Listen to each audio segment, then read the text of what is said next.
तो आज हम देखने वाले हैं कुछ इंस्टाग्राम इन्फ्लुएंसर्स की वीडियो जो कि रिजर्वेशन हटाओ मूवमेंट को काफी ज्यादा सपोर्ट कर रहे हैं और इसको सपोर्ट करने के लिए फालतू से इलॉजिकल आर्गुमेंट्स दे रहे हैं। तो चलो शुरू करते हैं।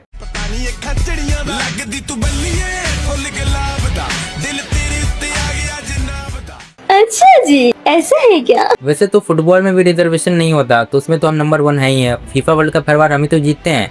मजाक से हटके पहली बात तो अपने इसरो का नाम कैसे लिया? सिर्फ 2 मिनट लगते हैं इसरो की ऑफिशियल वेबसाइट को खोलने में। उसमें साफ तौर पर लिखा है कि SC ST और EVS कैटेगरी के लिए रिजर्वेशन एप्लीकेबल है। मतलब जिस इंस्टीट्यूशन का एग्जाम्पल देकर आप रिजर्वेशन को गलत प्रूव करने की कोशिश कर रहे हो, वहाँ तो रिजर्वेशन पहले से ही एग्जिस्ट करता है। अब बात करते हैं आर्मी और क्रिकेट की। आर्मी का रिक्रूटमेंट सिस्टम कम्प्लीटली अलग पर्पस के लिए बना है। वहाँ नेशनल सिक्योरिटी और कॉम्बैट रेडीनेस प्राइमरी ऑब्जेक्टिव है। और क्रिकेट तो गवर्नमेंट जॉब ही नहीं है, BCCI एक स्पोर्ट्स बॉडी है। चलो 1 मिनट के लिए ये साइड रखते हैं, फिर भी आपने ये कैसे प्रूव कर दिया कि उनकी सक्सेस की वजह रिजर्वेशन का ना होना है? ये वही लॉजिक है जैसे मैं बोल दूं कि मैं जब भी ये व्हाइट शर्ट पहनता हूँ तो मेरी वीडियो वायरल हो जाती है, इसलिए ये व्हाइट शर्ट ही मेरी वीडियो वायरल करवाती है। सुनने में फनी लग रहा है ना? क्योंकि सिर्फ 2 चीजें एक साथ हो रही है, तो इसका मतलब ये नहीं कि पहली चीज दूसरे की वजह से हो रही है। जाके पहले आप कोरिलेशन और कॉजेशन पढ़ के आओ, आपको कुछ समझ आ जाएगा।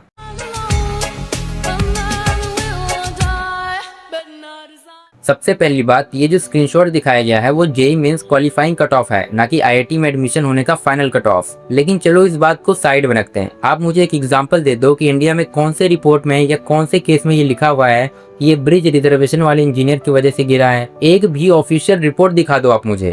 देखो, जब भी ब्रिज कोलैप्स होता है तो उसके पीछे का कारण क्या होता है? डिजाइन फ्लॉ हो गया, करप्शन हो गया, एक्सेट्रा। लेकिन आज तक किसी भी इन्वेस्टिगेशन ने ये कंक्लूड नहीं किया कि ये ब्रिज इसलिए गिर गया क्योंकि इंजीनियर जो है वो रिजर्व कैटेगरी का था। मतलब बिना प्रूफ के सीधे एक पूरे कैटेगरी के इंजीनियर्स को ब्लेम कर दिया। मेरे भाई इसको स्टेरियोटाइप कहते हैं। एक चीज मैं डंके की चोट पे कहता हूँ, पैर रखने को जमीन कब पड़ जाएगी अगर तिलक तराजू और तलवार वाले मैदान में आ गए।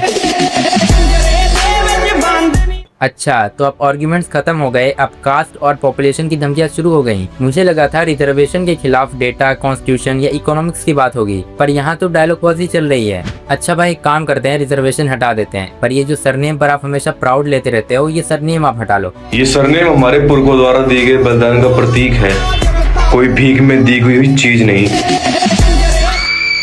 मतलब 1 सेकंड, जब रिजर्वेशन की बात आती है तो कहते हो कास्ट खत्म करो, लेकिन जब सरनेम की बात आती है तो कहते हो ये तो हम नहीं छोड़ेंगे, इस पर हमें गर्व है। पहले आप खुद डिसाइड कर लो कि कास्ट आपको तभी याद आती है जब रिजर्वेशन की बात होती है, और जब अपनी कास्ट की आइडेंटिटी की बात आए तो इसको हम कभी नहीं छोड़ेंगे। ये क्या लॉजिक है? अगर कास्ट आज के इंडिया में मैटर ही नहीं करती तो सरनेम को इतना प्राउडली कैरी करने की क्या जरूरत है आपको? ये भाई अपने हर वीडियो में अपने ठाकुर होने का इतना प्राइड लेते हैं कि पता नहीं इन्होंने क्या उखाड़ लिया है। हाँ, वो अलग बात है कि इनके इतने फॉलोअर्स होने वाले हैं, तो कांग्रेचुलेशन। मतलब भाई कि हर एक वीडियो पे आपको एक कैप्शन कॉमन मिलेगा, ठाकुर या राजपूत। खैर छोड़ो, इनके आर्गुमेंट्स को क्या ही काउंटर करूं, इन्होंने कोई लॉजिकल आर्गुमेंट ही नहीं दिया। जातिवाद हटा दो, रिजर्वेशन हट जाएगा। जातिवाद कहाँ पे रख रखा है, मुझे प्लीज पता चले कि कहाँ रखा है जातिवाद को, जहाँ उसे उठा के मुझसे हटा दो। क्या हमारे भारत के कॉन्स्टिट्यूशन में जातिवाद है, कास्टिज्म लिखा हुआ है? नो। तुमसे कहाँ से हटाना है? दीदी, ये आपने बहुत अजीब बात बोली। कॉन्स्टिट्यूशन में करप्शन लिखा है, इसका मतलब ये नहीं कि करप्शन सिर्फ कॉन्स्टिट्यूशन में ही होता है। कॉन्स्टिट्यूशन में थेफ्ट लिखा है, तो इसका मतलब ये नहीं कि चोरी किसी किताब के अंदर रखी होती है। कास्टिज्म कोई फिजिकल ऑब्जेक्ट थोड़ी है जो कि आप अलमीरा में रख दोगे। ये एक सोशल बिहेवियर है, ये लोगों के एक्शंस में दिखता है। जातिवाद अगर है तो लोगों की मानसिकता के अंदर है, लोगों की मानसिकता बदलने की जरूरत है, और मानसिकता अगर नहीं बदल रही है, जिस इंसान की मानसिकता नहीं बदलती है, उसके लिए स्ट्रिक्ट एक्शंस हों। फिर ये कहती हैं कि कास्टिज्म सिर्फ मेंटेलिटी में है, इसलिए रिजर्वेशन की जरूरत नहीं है, बस स्ट्रिक्ट लॉ बना दो। यही सबसे बड़ी प्रॉब्लम है। अगर कास्टिज्म सिर्फ गाली देना या अनटचेबिलिटी तक ही लिमिटेड होता तो क्रिमिनल लॉज ही काफी थे। लेकिन रिजर्वेशन का रीजन सिर्फ डिस्क्रिमिनेशन करने से रोकना नहीं है। ये इसलिए है क्योंकि अगर किसी कम्युनिटी को सदियों तक जॉब, एजुकेशन या किसी फील्ड में इक्वलिटी नहीं मिला तो उसको इक्वल लाया जाए है, तो वो उस पे SC ST एक्ट लगा सकता है। लेकिन मेरा सवाल यहाँ पर यह है कि SC ST वाले तो अपने साथ भेदभाव होने पर एक्ट लगा देंगे, अगर जनरल वालों के साथ डिस्क्रिमिनेशन होता है तो वो कौन सा एक्ट लगाएंगे?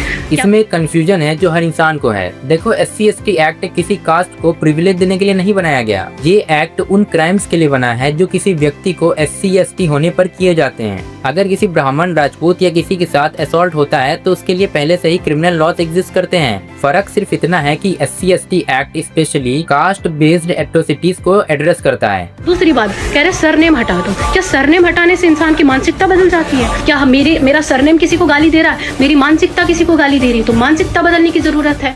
देखो इस बात से मैं भी एग्री करता हूँ कि सरनेम हटाने से मेंटेलिटी नहीं बदलती, लेकिन सवाल सरनेम का नहीं है। सवाल ये है कि जब कुछ लोग मानने लगे हैं कि हाँ कास्ट खत्म हो गया है, तो वो अपने सरनेम के नाम पर इतना प्राइड क्यों लेते हैं? अगर कास्ट कम्प्लीटली इंडिया में इररिलेवेंट हो चुका है तो इसका सोशल इम्पोर्टेंस भी खत्म होना चाहिए। इस वीडियो का पूरा आर्ग्यूमेंट बस एक अजम्पशन पर खड़ा है कि रिजर्वेशन गालियां और अनटचेबिलिटी की वजह से एग्जिस्ट करता है, जबकि रियलिटी में रिजर्वेशन का ऑब्जेक्टिव सिर्फ डिस्क्रिमिनेशन पनिश करना नहीं है, बल्कि रिप्रेजेंटेशन और इक्वल अपॉर्चुनिटीज को इम्प्रूव करना है। इसीलिए SC/ST एक्ट और रिजर्वेशन दोनों अलग चीजें हैं। एक क्राइम को पनिश करता है और दूसरा इक्वलिटी तक पहुँचने का एक इम्परफेक्ट अटेम्प्ट है। दोनों को मिक्स करके देखोगे तो कंक्लूजन गलत ही निकलेगा।